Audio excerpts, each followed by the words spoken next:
Hi, everybody. Thank you for joining. My name is Miriam Williams. I'm one of the co-founders of Superkin. We are deliriously excited to be here with Eve Rodsky, who is the author of the New York Times bestseller, Fair Play. And, I think just a little bit about Superkin. We're not a maternity brand. We're challenging the outdated notions of motherhood and reinventing them to be associated with her unwavering badassery and undeniable transformation. You may have also seen our Add to Resume campaign, which we launched last year. Add to Resume grew a human. Here to just empower moms and give parents of 2020, 2021, let's hope that this time period doesn't go much longer, but just giving parents a little bit of their mojo back. And we're also, the campaign is on a mission to raise $10,000 for Black Mamas Matter Alliance. So you can learn more about that at addtoresume.com. We're at superkin.com. And, the reason that we're so excited to chat with Eve today is that we really, have it kind of this shared vision of, the way that society has not kept up with modern parenthood. Between the birth rates for women in their late 20s are declining and women in their early 30s are increasing. So women are waiting longer to have kids. Dual income households have doubled from 25 to 50% between the 60s and the 2000s. So we're living in this new kind of cultural paradigm for parenthood, and society hasn't caught up. And so, this is a like-minded group of people thinking about how to create equity at home, how to think about structures and processes and communication methods that are going to support everybody at home to grow their career and grow humans. So with that, I'm going to hand it off to Tara, who's going to intro Eve. Yeah, thank you. So we are so excited about this. So Eve is the New York Times bestselling author of Fair Play. She's a Harvard-trained lawyer and spent many years in organizational management. And after having her second, it sounds like it was right after her second kid, and we'll let her go into more details, she had this kind of aha moment around this list called the Shit I Do list, which is game changing. And I listened to her book last year, and I just really felt like it was speaking to me. And she could see directly into my home with having two young children at the time when my kids are 2 years apart, two parents working, and just kind of madness with our careers and our home life. And I even have a supportive husband. So even that was really hard. And so I just felt like Eve really nailed it with her vision of, talking about rebalancing the way that labor in the household is divided. And so with that, I'd love for Eve to tell us a little bit more about her journey to Fair Play and how this amazing book came into our lives. So thank you, Eve. Thank you for having me. And I will say that I'm writing an article on boundaries right now.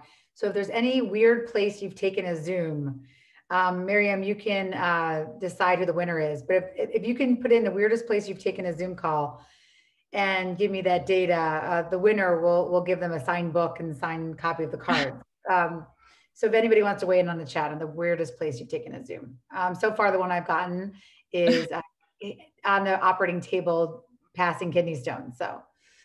But yeah, so I will talk a little bit about boundaries, but yeah, I appreciate this. I think why I love your mission is what we were talking about earlier before everyone got on, that the modern family has not caught up to the world is not caught up to the modern family. The workplace is not caught up to the modern family. A lot of men have not caught up, haven't got the memo of the modern family. We know that 70% of male leaders, the 1%, they still have, they have stay-at-home wives. It's a very traditional way of living. And so there's often not an understanding and empathy of what it would be like to be a single mother or in a two-earner home. So We will definitely be inclusive as we talk about the solution, but the data set that I have is a lot of hetero cisgender couples and also queer couples, but ones that identify as cis couples.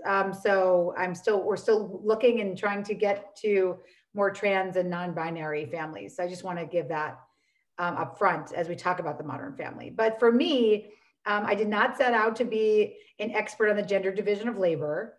I like my day job. I'm a family mediator. I work for families that look like the HBO show Succession.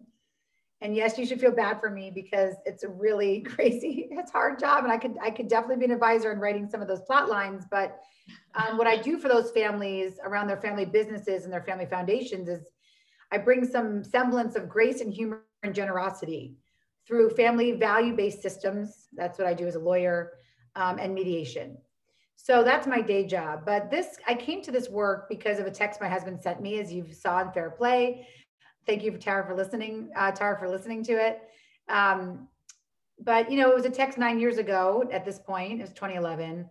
And it was Seth saying, I'm surprised you didn't get blueberries. So we can unpack, I don't get to really unpack it as much in the book, but let's unpack the day I get the I'm surprised you didn't get blueberries text, because I had a breast pump in a diaper bag on the passenger seat of my car. I had gifts for a newborn baby in the back seat of my car. I just had my second son, Ben, similar to you're saying your time when you're listening to this. I had a client contract on my lap. I'm trying to find like a piece of paper here. I'm very analog. So I had this client contract in my lap because I had opted out of the traditional workforce after my second son was born. And I say that with quotes now because I will never use that language. And if we're all here being cultural warriors, one of the first cognitive reframes is that we say women are forced out. They are not, they don't ever opt out. It's just not what the data shows. And the forcing out led me to start my own firm. But I remember this day I had like a client contract in my lap because I was racing to mark it up before a deadline as I was racing to pick up Zach, my older son, in a toddler transition program for preschool. And because we have childcare in this country, that's facetious. Those programs last like 7 minutes. So in the midst of all this chaos, and a pen. So I had the pen in between my legs. And I remember that every time I would hit the stop sign or a traffic light, I remember the pen would sort of stab me in the vagina. That was sort of my metaphor, just being stabbed over and over again in the vagina by a pen. So that's the context of when Seth decided to send me a text. I'm surprised you didn't get blueberries. So I think because of all that space-time continuum collapsing, which reminds me a lot of today, I cried. I pulled over, which Miriam, I know you're back on the East Coast, but we don't do that lightly right on the West Coast. We don't, because of traffic, we don't pull over lightly if you're racing to get somewhere. And I think what I was really sitting there sobbing about was, I guess the first thing was like, my marriage is so cliche. It's ending over off-season blueberries and not like an affair with an NFL player. I mean, that's probably what I was really thinking. But more importantly, this was definitely not the career marriage combo that I thought I was going to have, nor did my student loans think I was going to have, which because I have lots of them from law school and college. And more importantly, how would I become the default, or as I call in Fair Play, the she-fault for literally every single household and domestic task for my family? The last thing I will say is I had two privileges for why that shouldn't happen to me. One, I'm the product of a single mother. And so psychologists over the years would call me a parental child because I would take care of my mother starting at 7 and 8. Eviction notices would come in under the door. Mom, we have to stay in our apartment. Here's the utility bills that are red, which means you have to pay them. There's money falling out of your wallet. I'm going to race out of the car and pick it up. It was just, always helping her and knowing from an early age, I didn't want that same dynamic for my life. And so I vowed from an early age that if I was going to have a family, that I would have an equal partner. And then more importantly, I'm literally trained to use my voice. As you so nicely said, Tara, I'm a Harvard trained mediator. I mean, I literally am triple trained. Every continuing legal education I take is in difficult conversations. And so I figured if instead of speaking to my partner, I ended up by myself on the side of the road, I thought maybe this was happening to other women. And that really was the quest. It was a question of what was happening to me that sort of led me down the road to really start investigating why women hold 2/3 or more of what it takes to run a home and family still today. Statistic I didn't obviously know at the time, but was undeniably living. Yeah, and I think that's what stuck out to me so much was the idea that like we have these incredible careers, we have these a beautiful home life and you know, hopefully a supportive husband, but we still were kind of collapsing. Our voices were collapsing. As you said, you're trained as a mediator. The things that we wouldn't let happen in the professional world were happening in our home. And we were like, oh, it's fine. We'll do it. We'll take care of it all. I love what you said about how there's nothing that shows that women are better at these tasks around you're not a better as multitaskers. We think that's like a crown that we should rock. Like, oh, we're these multitasking, that you are not better at making a doctor's appointment than your husband. But Never. somehow women want to be like, keep it all, you know? So that was something that really struck out to me. This is not how we respond in the workforce, but why were we letting this happen in the home life?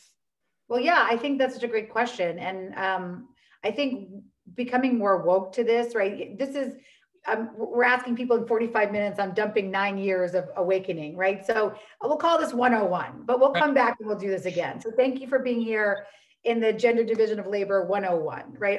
AKA second shift, AKA mental load, AKA emotional labor, AKA invisible work. But I will say that I had this day with women like you, just really powerful women. There were 9 of us, and we were at this breast cancer march. And I remember this day because it was such an important turning point for me. I had the blueberries breakdown. I never called it that, but I like the alliteration. So I had the blueberries breakdown, and then I was at this breast cancer march honoring a friend of ours.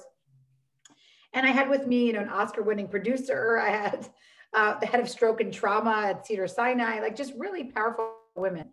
And I remember this morning, because it was Saturday and we were all in pink and holding signs, like not just a female problem. And I talk a little about this in the book, but what was so hard was watching the sort of the reverse Cinderella happen to us at noon, where all of a sudden, none of us were talking to each other anymore. We were starting to not feel empowered. And I just watched, I watched all of these women start to respond to texts and phone calls, right? And I was looking over their shoulders and seeing texts like, where did you put Hudson's soccer bag? Or what's the dress of the birthday party, right? You didn't leave me a gift. My favorite was my friend Kate's husband. Do the kids need to eat lunch? I screenshot that one. So what was hard for me was the response of women. And it's why I decided to write to women, because my mom, she's a social justice professor, and she fought me hard on that, saying like, why intentionally are you writing to women, right? This is you're saying that they're the oppressed population here. Why write to them and write not the allies? Why not write to men? But I think what I had to realize was that the cultural conditioning, we have to do our own work. And while the system is for both partners, if you have the privilege to have that, we can talk about how it works for single parents. But you start with this idea that day, those women didn't say, oh, screw this, I'm not answering these texts. They all left me standing there saying, oh my God, we left our partners with too much to do and we can't go to lunch. And so I said, okay, if you're gonna leave me, then I need you to at least count up all the phone calls and texts we received. And so we had 30 phone calls, 46 texts for 10 women over 30 minutes. And that is the starting point for me. It was the recognition that we can't do that anymore, right? We're not going to be, and this was before the pandemic, right? You can't live like that. And so what happened after that day? Well, my favorite term of all the terms became invisible work. So as you beautifully said, I called up all those women and I said, I found a term, it's called invisible work. Great news. I can open an Excel spreadsheet and I can solve this problem because I'm going to make the invisible visible. And I started with a list. And I'm here to tell you that lists alone don't work, but it was a really fun 9 months of getting women like Miriam and you, Tara. Are you Tara? Tara, I want to make sure I say it right. Tara, yeah. Not Tara, not my nasal New York accent. To say things like, oh, thank you for all your tabs, but under medical and healthy living, tab 76. I don't see application of sunscreen. I was like, oh no, you just got to scroll down. And then they say, okay, there it is. It's on line 54. But I see that you only have 10 minutes next to that. Well, 2 minutes next to it. Well, what about, yes, it's 2 minutes to apply the sunscreen, but what about the 30 minutes for the chase? And then I'd write down, okay, 30 minutes for the chase. You don't have Elf on the Shelf under Magical Beings tab number 89. Oh, sorry, I'm a Jew. I didn't realize Elf on the Shelf was a thing. Okay. I had Santa. I had Lucky Leprechaun. Okay, I'll add, so it was like that. 9 months, sent it off to Seth with all of my training. Just, that's being sarcastic. Just the 19 million megabyte spreadsheet called The Shit I Do. And the subject line, can't wait to discuss. And so I think it was that day, seeing that Seth was not responding to a list, and the fact that I didn't even get anything other than one monkey emoji where he was, the monkey is covering its eyes, that Seth didn't want to see this, right? It was a see no evil. Mm-hmm. And so that was the day, that was an inflection point for me where I had a choice to either continue to lose myself and become like a gray version of my more reverent, bright self, or I could get my ass in gear and become my own client. And so that's what I did. I think one of the things that is really interesting about it, and there's a solution for this as well, which it's not just a book bitching about what we go through and we know about, but you provide the solution, which I think is so important. But before you kind of jump into that, I think you talk a lot about kind of the idea of having just a mind shift for the couple, to identify why and how and everything that goes into it, so that it's not just, someone begrudgingly doing a task and on their list, but really thinking about the why. And you talk about, is it CPE? So really thinking about, it's not just doing and executing, it's all the stuff that goes into it. And really the mind shift for each person going into it of why this is important and how it can lead to a better experience in your everyday life. Yeah. I think that's where we can go now. Let's talk some practical stuff, right? There is a secret formula. There really is, for successful organizations, and it applies here in the home. And that's the question I started to ask, right? What would happen if we treated our home as our most important organization, right? With some respect and rigor. I know if I work for you, Miriam, I could not walk into your office and say, what should I be doing today? I'm just going to wait here till you tell me what to do. I just can tell. Like if I did that, I would be out. I know. But that's sort of how our home life is running right now. We are dying in decision fatigue. We wait to decide who's taking the dog out for a piss when it's about to take a piss on the rug, right? We're deciding who's setting the table when we're already hangry and we're cranky. My Aunt Marion's Mahjong group literally has more clearly defined expectations in the home. Like you don't bring snack twice before COVID to her group, you're out.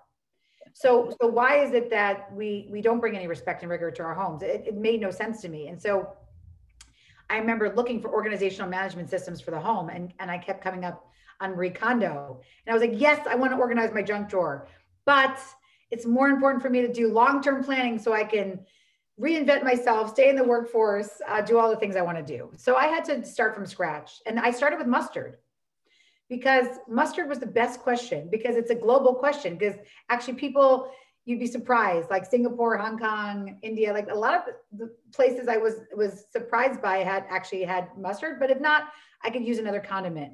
And so everybody uses condiments. And so the question I would ask is, Tara, how does mustard get into your refrigerator, right? Miriam, how does mustard get in your refrigerator? And I'd always hear, well, we have French's yellow mustard because my second son, Johnny, he will choke on his protein. Otherwise he doesn't eat it. And so I was like, oh my God, I know that step. And so I'd write down conception, right? I knew that step from organizational management. And then someone would say to me, yeah. And then I monitor the mustard for when it's running low. And I get stakeholder buy-in from the rest of my family, and I get to know what they need for the grocery list, and I write it down. I was like, oh my God, I know that step. That's planning. Like that's a key, crucial step in the workplace and organizational management. And then I heard, oh yeah, and then we have to go to the store or whatever, Instacart, but you know, it was maybe more complicated with gloves and a mask. You go to the store and you go purchase the yellow mustard. That's how it gets into my refrigerator. And I would say, oh my God, I know that step. That's execution. And then what was happening over and over again for couples who identified as hetero cisgender couples, and this is now thousands of data points. At the time, it was 250 rigorous interviews, but it's grown obviously. And what I found was that men were stepping in right at the execution, and they're bringing home spicy Dijon every fucking time. And I asked for French's Yellow, and are you blind? Like, have you not been sitting 7 years? Johnny's been eating yellow mustard with his protein. Like, are you blind? And so you see all of a sudden, right, I'm not really talking about mustard anymore. The same way I wasn't talking about blueberries. I'm talking about accountability and trust. God forbid in an organization you get to an accountability and trust problem, things are not good. Usually that's when people hire me. You don't want to get to that place in your home. And that's where I was. And I got so many women say to me, you want me to trust my husband with the estate planning card in your system? The dude can't even bring home the right type of mustard. But then what I heard from men, and why Fair Play ultimately became a love letter to men, was I try to do more, but I don't know my role. And I'm that person who gets pulled into the Zoom meeting. Hey, can you just come in here and start taking notes, right? It sucks to be that person when you don't have any intrinsic motivation. Netflix calls it context, not control. Well, the home really is all control, no context. So the only way to really rectify that is to keep the conception, planning, and execution together. So I call it an ownership mindset. It's a complete cognitive reframe in how people do things. But that CPE mindset is completely transformative. The same way maybe not eating sugar is. Sounds easier said than done, but that's why Fair Play is ultimately a system. It's not a list. Right. And I think that's so important. What I love is that it isn't that,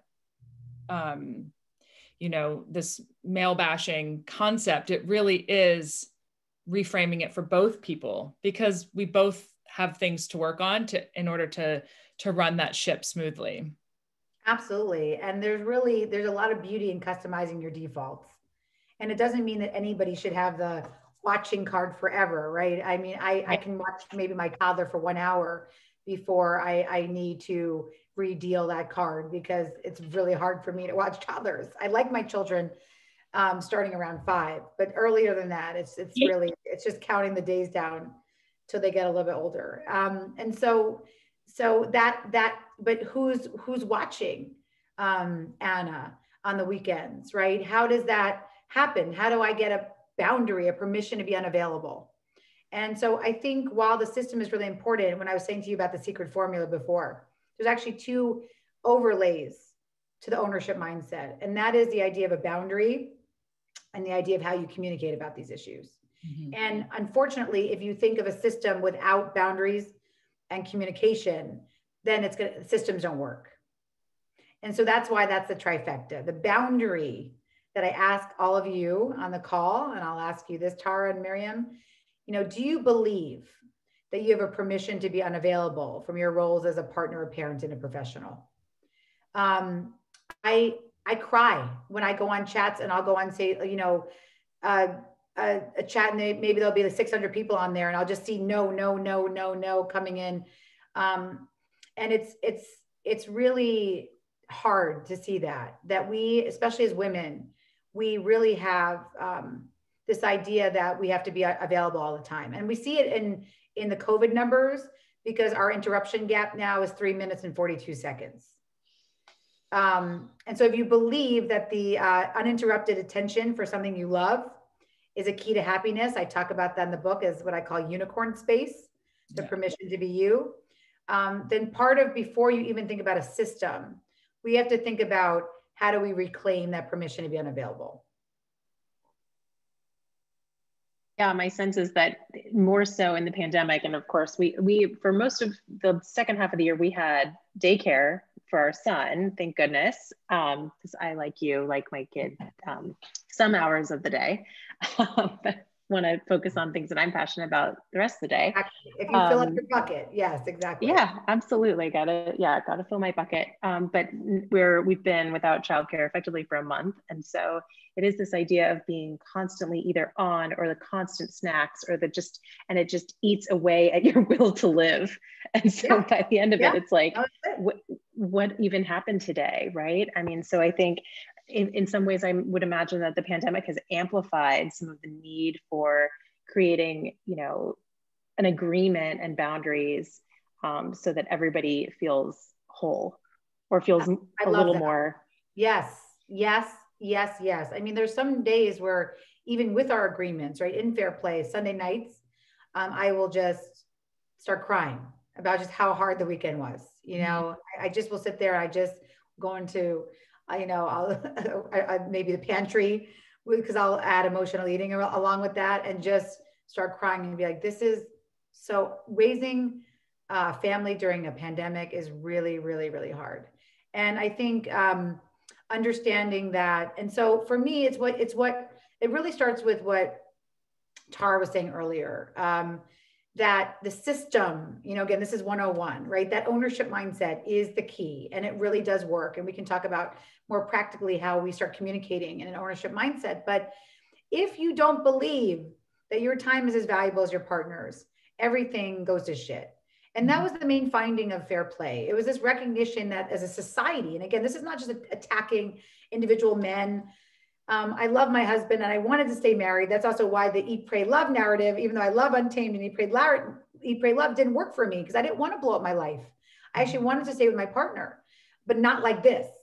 And so I think, looking at how we view time, that's why we're cultural warriors here, right? That took me sort of 7 years to unpack. But once I realized that society guards men's time as valuable, like, and finite, like a diamond, whereas women's time is viewed as infinite, like sand, right? That sounds very esoteric, but that became my North Star, because I saw it. And it's ultimately why I chose to write to women.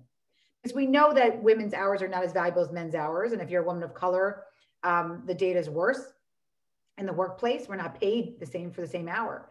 But it was the women who were rationalizing away their time when I asked them, why are you the one picking up the phone call from the school when they call and your kid's sick? Why? And it was always three things. And there's some other ones, but the three most popular were, well, my husband makes more money than me, or my job is more flexible, right? That's a terrible argument, because it means that, well, A, flexibility is in the eye of the beholder in many studies. So no matter what job you have, you think it's more flexible. But B, that means that because I chose philanthropy and my husband chose private equity, that I'm relegated to all the domestic labor in my household for the rest of my life. Like, it makes no sense. So time is not money, and we have to sort of throw that out. But the other two were more insidious, and that was somehow I'm a better multitasker. That was mine. I have a superpower in getting shit done. I'm wired differently. Seth is better at focusing on one task at a time. So as I say in the book, on the record, it's a little nicer, but off the record, I can say that one of the neuroscientists I spoke to, hetero cisgender, traditional white man with a stay-at-home wife, traditional family structure, he did say to me, are you going to use my quotes to debunk the fact that women are better multitaskers? And I said, yes. He's like, well, I'm not sure I want that, because we've convinced you that you're better at wiping asses and doing dishes. And isn't that better for my life and my career and my tenure? I don't even have to ask you to do it. I'll just pretend to try to load the dishwasher and you'll be like, oh, can't do it right, I'll do it, right? So imagine, right, that we're convincing ourselves that we're better at wiping asses and doing dishes, and how great it is for men. That's what he taught me that day. And that was one of the other days I think I really cried in the research, because I try not to do that in front of when I interview people. I'll take his name and home address. Yeah, exactly. But he was very, he was obviously saying this stuff, very facetiously, but it made me think. And then finally, it's in the time it takes me to tell him, her, they what to do, I should do it myself. And for that one, that was my friend Dan Ariely, who's a best-selling author and behavioral economist, who said that's literally the worst argument he's ever heard for women. Mm-hmm. Of course, you want to take the time to tell someone how to wipe asses and do dishes, because that would mean you are completely devaluing all of your future time for leisure, for your business, for your career, for economic empowerment, for everything else that makes you whole, as you said, Miriam. So I think the boundary, because we started with systems, but that idea of the permission being available is a recognition that time is just 24 hours. And you deserve just as much time choice as your partner. And that was how Seth and I started this. It was a recognition of saying to him, you get 4 hours after our kids go to bed to watch Sports Center, to finish a PowerPoint deck, to work out. And I am in service of our household till the minute my head hits the bed at 12 o'clock and midnight. And that is fundamentally unfair. And I needed my time back. I want more. I want the exact same amount of time choice that you have over your day. I want that. And so how do we get there? And so it started high level before we got into the who does what. The recognition, because we all have to recognize our time as diamonds. That is it. If not, then no system I can tell you is going to work for you. But remember, that's years and years of conditioning from birth that your time is infinite. So again, we're trying to unravel this in 40 minutes, but it's a practice, and we'll just keep on practicing together. I love that. We asked the group here where they are in sort of their parenting journeys, and it looks like about 60% have kids over 2, and 40 have kids under 2 or are pregnant and expecting. And I really feel I have this sense as you were talking that when kids are like, you know, infants, newborns, the tasks are much more, it's like all ops, but it's like it's in the home. It's like diapers, making bottles, laundry, all those things. And then I'm noticing as my kid is going into preschool, it's like the amount of paperwork, medical release forms, it becomes so external, and it gets worse. Like, oh yeah. But there are 2 different like opportunities for us to think about where our time is and how we, you know, create that unicorn space, you know, in each of those different sort of periods of time with our, like when our kids are different ages. Well, I think, Miriam, that's correct. I call it domestic encroachment, where you may start with this, and you have one, and then you're like, oh, I can do this. And you're like, wait a second, I didn't think about like the fucking spiritual drive I have to do with my kid at school. Okay, that's good deeds. Okay, spirituality. Do I want them to go to Hebrew school? Oh shit, that takes a lot of work. Do I need to partner coach my husband? Really, I have to read another PowerPoint deck for him and mark up his legal agreements? Okay.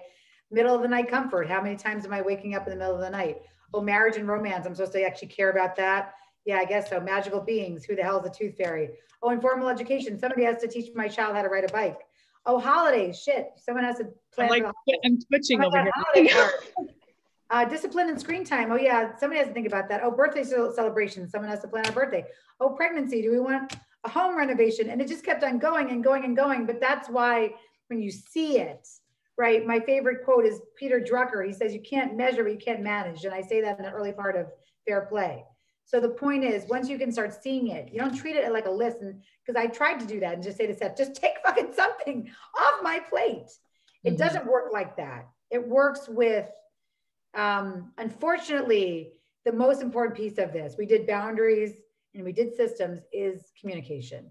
And as a mediator, I will say there's more books out there than you could ever read in your entire lifetime on difficult conversations and how to communicate.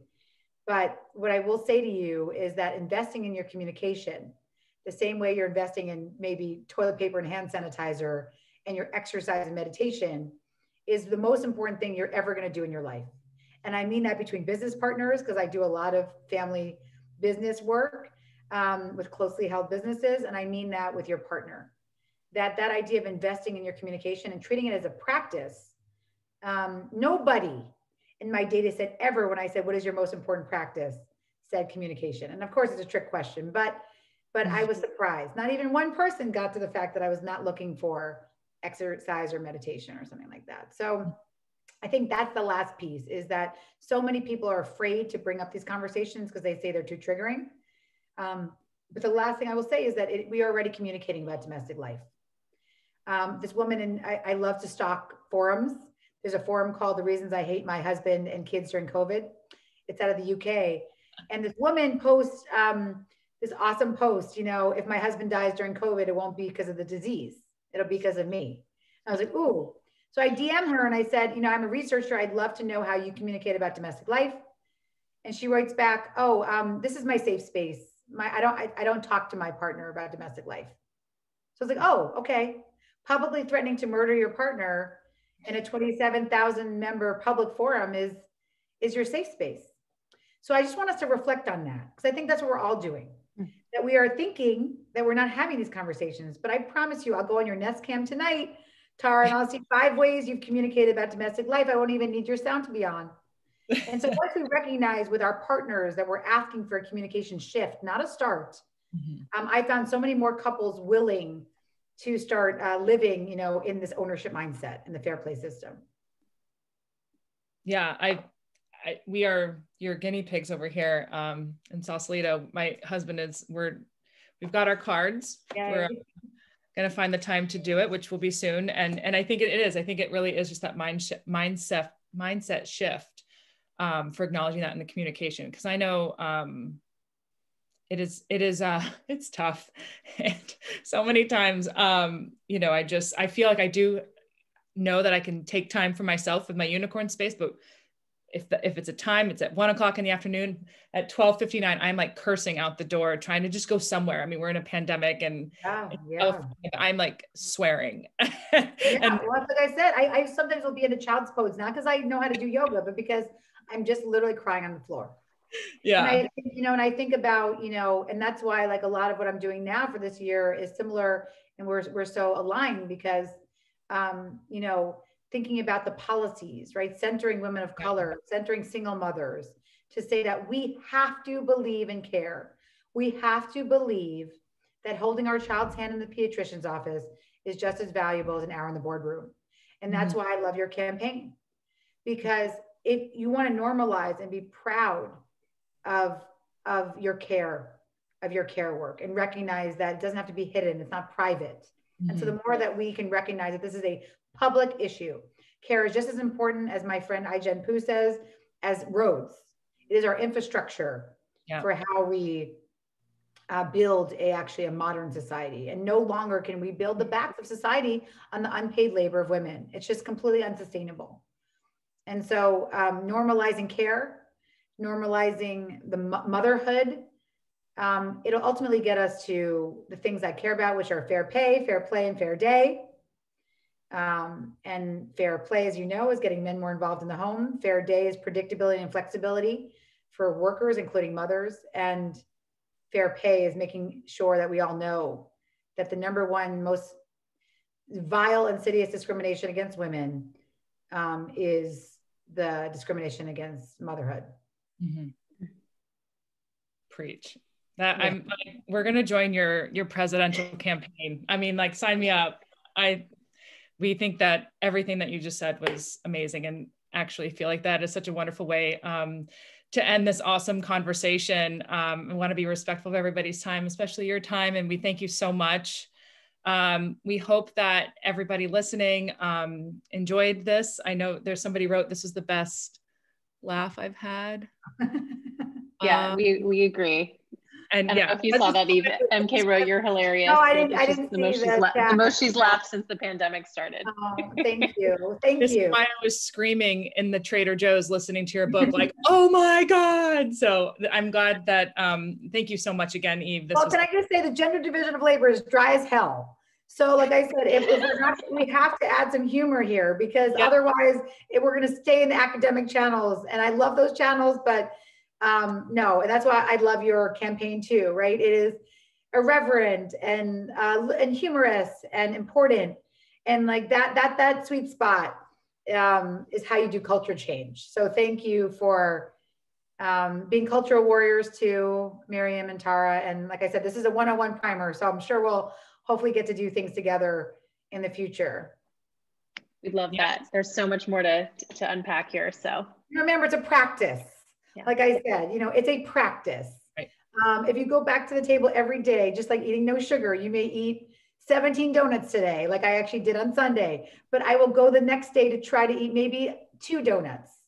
It's a practice. So there may be a day where you throw everything at your husband. You say, I freaking hate you. And I post to a forum that says, I want to murder you. But other days you'll say, right. Oh my God, wow, you actually handle all the school forms and like, this is working. So what I'll just say is, remember, it's a practice, 10-minute a night check-ins, continue to come back to the table with your communication. Awesome. Well, thank you, Eve. We can't wait to see everything that comes from, comes next from you. And we're big fans. So thank you so much for your time, and everybody have a great rest of your day.